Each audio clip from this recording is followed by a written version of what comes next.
first time that he's back. He talked about a lot. It was kind of a bit of a snooze fest for me, but you know, he definitely covered a lot in regards to that. Meanwhile, on the other, you know, so interesting. I didn't think it was a snooze fest at all. A snooze fest? What are you talking about? I mean, at least Charlemagne jumped in and said that he didn't think that it was a snooze fest, because it really wasn't. I listened to I only listened to about 30 minutes of the conversation.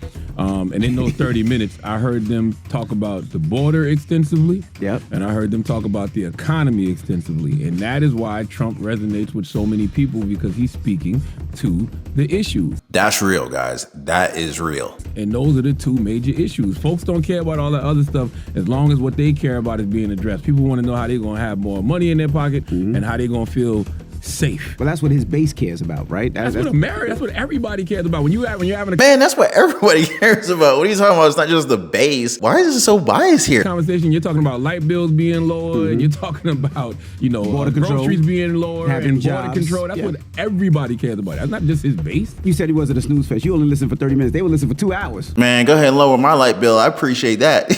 No, I ain't say the whole. I fell asleep. I woke up and I was like, "Whoa, it's 3 o'clock in the morning." And I'll tell you one thing that woke me up, because that's why I said it wasn't a snooze fest at all. not so much Trump. How you fall asleep? It was actually a good conversation between Donald Trump and Elon Musk. Because, you know, he talks. Oh, he talked the whole time. But exactly, but Musk didn't ask the question. He seemed more of a fan than somebody. There was one thing. But see, Elon Musk was actually approaching this from a non-adversarial perspective, and he admitted that in the very beginning. Trump said it was something to the effect of, it's not global warming that's going to take us out. It's nuclear warming.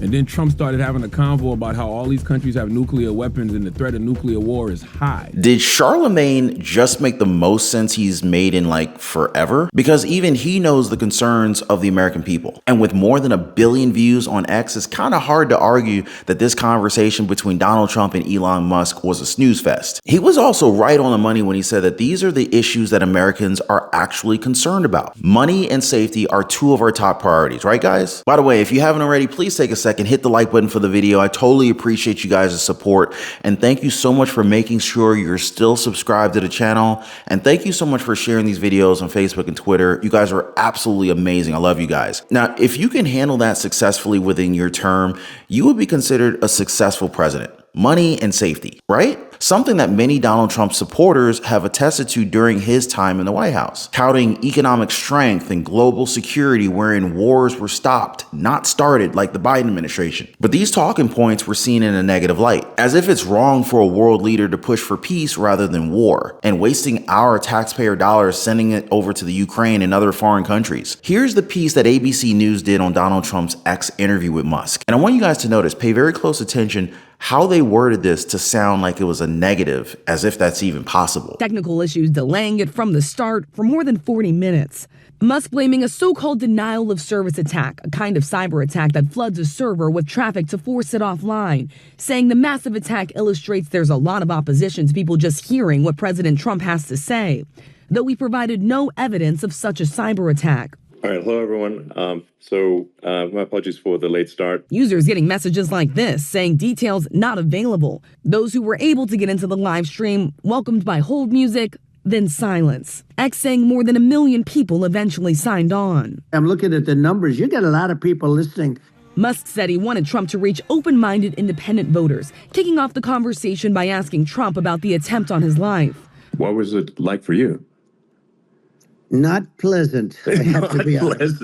I said there was blood. I had more blood. I didn't know I had that much blood. Over 2 hours, the former president drifted into bringing up false claims, insults, and controversial statements. Trump praising his relationships with authoritarian leaders, saying he got along well with North Korean leader Kim Jong-un and Russian President Vladimir Putin.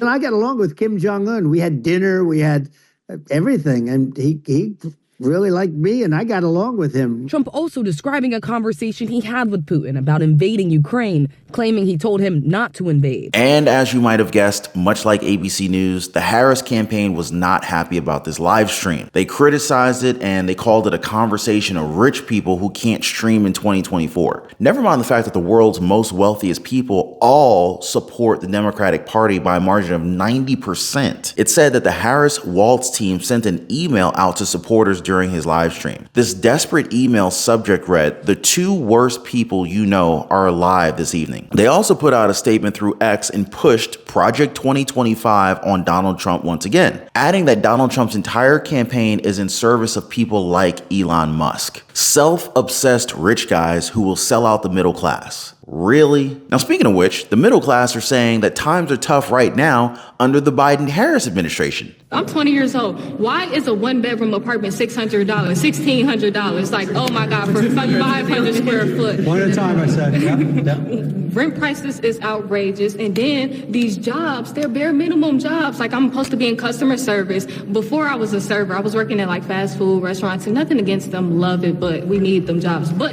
why are you yelling at me over a burger? So it's one of those type of things. It's like the work life, trying to balance out school, trying to balance out finding housing. It's just overhyped. Like, I really waited my whole life to grow up and do this. Now, besides the economy, there's also the concern regarding safety. Illegal immigration is a huge issue, and it is something that all of us are worried about right now, especially when you remember the innocent Americans like Laken Riley and many others that have had their lives taken away by them. But according to liberal media, the problem lies with Donald Trump, not illegal immigrants. They also noted that he was slurring his words during his conversation with Elon Musk. The Harris campaign also accusing Trump of slurring his words. The former president brushing off dire warnings about the impact of climate change, saying rising sea levels will lead to, quote, more oceanfront property. And he promised the largest deportation in history, attacking Vice President Kamala Harris on the administration's handling of the border, calling migrants non-productive people. I should also note that this report was from ABC News, the same one where Vice President Kamala Harris wants to debate Donald Trump. The only network, by the way, where she's willing to do it against the former president. And this report that I've been showing you that's been critical of Donald Trump was done by none other than Rachel Scott. Oh, who's Rachel Scott, you ask? Now that you are asking black supporters to vote for you, why should black voters trust you after you have used language like that? Well, first of all, I don't think I've ever been asked a question so in such a horrible manner, a first question. You don't even say, hello, how are you? Are you with ABC? Because I think they're a fake news network, a terrible network. And I think it's disgraceful that I came here in good spirit. I love the black population of this country. I've done so much for the black population of this country, including employment, including opportunity zones with Senator Tim Scott of South Carolina, which is one of the greatest programs ever for black workers and black entrepreneurs. I've done so much, and you know, and I say this, historically, black colleges and universities were out of money. They were stone cold broke, and I saved them, and I gave them long-term financing, and nobody else was doing it. I think it's a very rude introduction. I don't know exactly why you would do something like that. And let me go a step further. I was invited here, and I was told my opponent, whether it was Biden or Kamala, I was told my opponent was going to be here. It turned out my opponent isn't here. You invited me under false pretense.